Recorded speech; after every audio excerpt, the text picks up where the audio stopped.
Welcome to the second edition of the HangOutwithtee. So, for those who don't know what this is about, like I usually say, I want to start in church. That's why I started this. That's a joke anyway. Okay, so, for those who know me well, I know how to attend women events. So, I've attended over, is it 1 million or 1,000 women events? Okay, that's a joke. But I've attended a lot of women events, and it got so bad that people started telling me that you should become a speaker. This one that you are going to all the events, is it that you want to marry a pastor? Or I don't understand, why are you going for all these events? That I must become a speaker. All the things I've gathered from these events, I must become a speaker. So in order not to disgrace my brand, I said, okay, I'm not going to become a speaker, but what I can do to help you people is to start something similar, you know.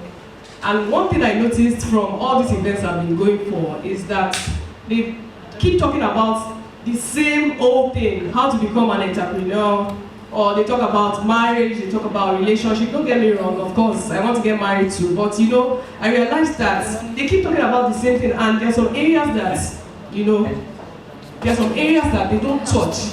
So I said, okay, instead of complaining about these people, every time it's marriage, is how to become an entrepreneur. It's everybody that wants to become an entrepreneur. So maybe I should start my own thing, and those areas that they are not touching, maybe I should get people to talk about it. And that's one of the reasons why we are here today.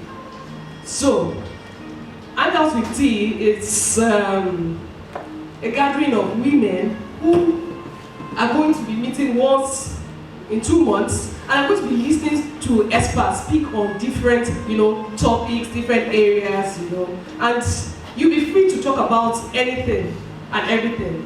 So I promise you that this afternoon is not just one of those afternoons, it's a time well spent afternoon, and I can tell you that we are going to be listening to some experts talk to us on different, you know, areas. But before we go into the meeting proper, there's someone here I would like you to, you know, meet. Lawyer, a writer, a performer, a first-class graduate. I had to insert that. Please give her a round of applause, guys. It's not easy to come out with first class, no? Even if you have pass, you just praise the Lord. You don't have a party. If you have pass in this day and age, you have a party. What chance of having first class? Not even a Nigerian university. She doesn't know that I know. She finished from the University of Liverpool, and she's a poet. Before we go into the meeting proper, she's going to be inspiring us this afternoon. Ladies and gentlemen, let's welcome Miss Yaba Johnson. Guys, clap, clap, clap, clap, clap. Good afternoon, ladies. Good afternoon. Gentlemen. My name is Miss Yaba Johnson.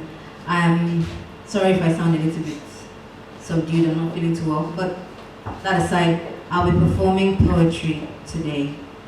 Before I perform poetry, I wrote something just today, and I just feel like I should read it for the ladies. I'm sorry, gentlemen, I wasn't expecting you, so I didn't write anything for you, but maybe next time I will come with something for the men. It's just something quick. I'm going to read it and then I'll go and perform the poem that I prepared. Is there a woman in this place that realizes she can never be replaced? Is there a woman in this place that realizes she can never be replaced? I'm asking. Most of you don't, but if you realize, say, I do. I do, but I didn't ask to marry you. And neither did he. Though you squeezed your feet into the crystal shoe, he didn't see that you were just a broken Cinderella with no fairy godmother. Just a broom and 2 ugly, oppressive stepsisters, fear and doubt. Ladies, listen. You have to stop stretching your neck to see what they're doing there, because you think that whatever is there is better than what you're doing here. You have to start stretching your hands up into the sky, giving thanks for all you've got, realizing you're enough. You have to stop stretching your legs just to gain his approval because you feel your feelings don't matter or that it will make him treat you better. No.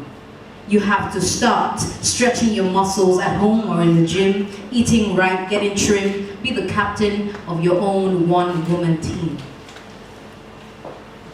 You have to stop stretching your skin with a beauty blender to spread and pile on loads of makeup because you think you're not pretty enough. You have to start stretching your mind, read a book, take your time to build your mental capacity for the good of humanity. You have to stop stretching your pennies to live a dream that isn't yours, keeping up with the Joneses who actually don't exist. You have to start stretching your creativity, make yourself a problem solver, and as you work hard, the money will find you.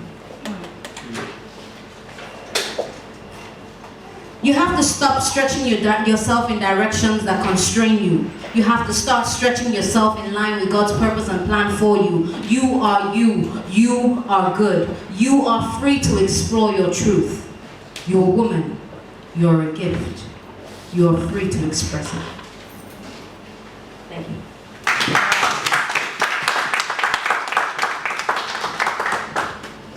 So that's untitled. Like I said, I wrote it today, so I don't have the title, but the one I'm going to be performing now is called Soul Sound.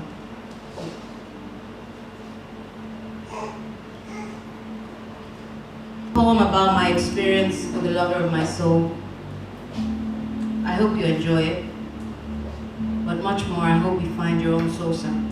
Oh, I love the lover of my soul. He takes care of me in ways that you cannot know. Oh, I love the lover of my soul. He takes care of me in ways that you cannot know. He soothes my soul, he makes me whole, he keeps me warm when everything else is so cold. He understands the mind that he's so complexly constructed. He keeps the blood pumping, he's so carefully concocted. He is all I ever wanted, even when I didn't know what I wanted. But for me, he was wanted. Like a sinner, he was wanted. Like a slave, he was wanted. Like a man, he was wanted. But he is not a man that he should lie or repeat. Yet his skin was pierced like it didn't cost a cent, and his blood was shed like it wasn't worth a dime. But it's that same blood that acquits us of every crime. See, Father loved, Son died, and the Spirit guides it. Father loved, Son died, and the Spirit guides it. Father loved, Son died, and the Spirit guides it. Father loved, Son died, and the Spirit guides. So lift up your head and stop feeling sorry for yourself. He already paid the price. You don't have to do it twice. Lift up your voice and give praise to my King, cause he broke the bridle so we are free to sing. Lift up your head, rise up and dance, and take over the world. You only have one chance. Oh, I love the lover of my soul. Takes care of me in ways that you cannot know. Oh, I love the lover of my soul. He takes care of me, he takes care of me. Oh, I love the lover of my soul. Takes care of me in ways that you cannot know. Oh, I love the lover of my soul. Takes care of me in ways that you cannot know.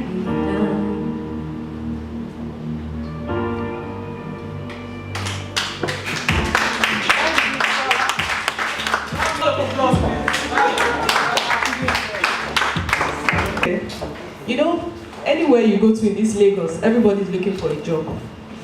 You look left, I'm looking for a job. Even those that are in Chevron, they are still looking for a job. So sometimes, some of us, we've been lucky and they've been calling us for interviews. Maybe, okay, our CV is okay, and you know, they call you for interviews, but it has now turned to a bragging rights. Do you know how many interviews I've gone for? I've gone for an interview at Chevron. Meanwhile, you didn't get the job, oh. You've gone for all the interviews, and it has now turned to bragging rights. Some of us feel like, oh, maybe it's a spiritual problem or something. How can I go for like 20 interviews and, you know, and they don't even get to call me to the next stage, you know? Or some, probably their CV doesn't even get called. Like, they don't even, you submit your CV everywhere, but still yet they don't call you. So, our next speaker is going to tell us whether she has one anointing oil that she's going to give to us, whether you're going to rub it on your CV so that the next place you submit your CV, they will call you for an interview, or maybe when you go for an interview, immediately you appear like this, bam, you get the job. She's going to tell us all these things. Anyways, I'm going to read her profile. So, Our first speaker is an inquisitive and insightful young lady. She's a recruiter by profession. That is, she empowers people to pursue the kind of work they love doing. She's a researcher at heart. That is, she derives great joy, passion in discovering new ideas and digging up information. She obviously loves to learn. She's hungry for knowledge. However, she takes special interest in engagements that sharpen her already existing strong business acumen. In 2016, she received a scholarship from Lagos Business School, LBS, to take on a program in LBS. She's a graduate of the prestigious University of Nigeria, Nsukka, where she studied economics. Her favorite quote is, "If life shows you pepper, make pepper soup." What I don't know about this speaker is that she didn't tell me that she owned the pepper soup joint, because this, "if life shows you pepper, make pepper soup," I don't understand. Anyway, if she was not a recruiter, she's sure she'll do tremendously well as a teacher or guidance and counseling teacher. Even now, she works where she inclines herself to an opportunity to teach and mentor new recruits and interns. Anyway, to cut the long story short, what this profile is just saying is that if you need a job, just see her after the meeting. So ladies and gentlemen, our first speaker is going to be speaking on the topic, you got talent, you got power, key things to help bridge through interviews. Let's welcome Ijoma Nkwaka. Please, a round of applause. Thank you. Right? So, I'll be asking questions, I'll be getting feedback to know how I would establish things. As she said, I'm simply a recruiter. I like saying that. I love my job. I love what I do. And okay, so she told me. Okay, let me ask a question. How many of us within the space of January till now have gone for an interview? So that will give me an idea of probably who I'm speaking to. Because just at the back there, I was talking to a lady who said she's planning on leaving her firm to have her own business. Do you understand? So I want to be sure if it's just entrepreneurs I have here. Okay? So who probably in the space of a year, has gone for an interview? No one? Anyone here? Okay, who probably wants an interview but has not been called for an interview recently? So I would have an idea of, okay, so it seems like I'm only talking to entrepreneurs here. No, we are shy. Okay, let me do what I have to do. Okay, so Can I speak on behalf of this? They did well, but somehow, they have not been called back. So, the topic I think will be of benefit to all. okay, so finally, even if somebody is an entrepreneur, your joy may not be complete if a loved one of yours is probably looking for something to do. So I can still relate. You can still relate with it. Okay, the firm, and you sit down, and if it's a panel interview, they are looking at you like, what's your name? They're asking questions, and they're not even smiling, no emotions. Okay, so they ask you questions, and in the end, you know whether you pass or not. That's after they've seen all the candidates. Okay, but now the modern interview is a different ballgame. I see the modern interview now to be like a dating relationship, right? So let me give a practical example. There was this lady I reached out to on LinkedIn for a role for a client, and she told me that somebody has reached out to her for same role, but she told me that my approach, the way I sent her an email, the whole package, they call it candidate experience, made her want to have further discussions with me. Okay, so people still do what our parents used to do. Well, now interviews are chats. Do you get that? So I just want to lay that foundation. So I don't know, probably the firms you are still interviewing in are still very rigid, no emotions when they are talking to you. They think that you need them. But I put it that they need you. Let me tell you how firms reach out to us. When firms reach out to us, they are calling me, they are saying, Ijoma, I need people ASAP, Ijoma. Like I need them like yesterday. The HR are practically shaking because the hiring managers, that's maybe if it's the business development manager or probably the procurement manager is telling them, you need a procurement officer now. So the HR is already shaking. Ijoma, please, I need your support as soon as. My point, I want you to envision that you're not going for an interview thinking that you are the only one that needs them. They need you. So you should know that they are shaking. I'm telling you, they are shaking to have the best talent on ground. So I just want to just make you, if you are going for an interview, you should go there confidently that if you are a talent, you have power. There's something I've used to establish this. You know, men, you know, they feel when they are probably chiking a lady, they are doing a lady a favor. You know, I mean they marry you now. You know, but you know the truth. The truth is that their power is to give the proposal. Do you know whose power it is? It's the lady's power to say, I agree to continue with you. And that is how it is in the recruitment game. The power of the firm is to talk with you, interview you, say, she's good, and give a proposal. And many a times, candidates, you know, say, oh, I'm interested in going forward with you. So now you say, oh, I don't like your work culture. The salary is small. I don't want to just more like boost the confidence of anybody going for the next interview that, see, if you are good at what you do, that firm needs you. Okay, so before I give some points of things that will probably help us, I want to ask a question to us. Okay, what are the normal things when if you read? What are the normal things you read when they tell you before you prepare to go for an interview that you should take note of? Anybody? So okay. They want you to know, about the company, like to have an idea about the company profile. Okay. You know, so they know that you are coming, you're on board with adequate information. So I think that's one. Thank you. I appreciate what she just said. I thought of something this morning. There was this client, a multinational, and after an interview with the candidate, let me give you the feedback he told me. He said, sound industry you said you must know much about the company, yes, right? You must conduct your research about the company. Thank you. That feedback was one of the most heartbreaking feedbacks I've ever gotten. He said, sound industry experience. Sound experience, like he has good experience, knowledgeable about the industry and what we sell.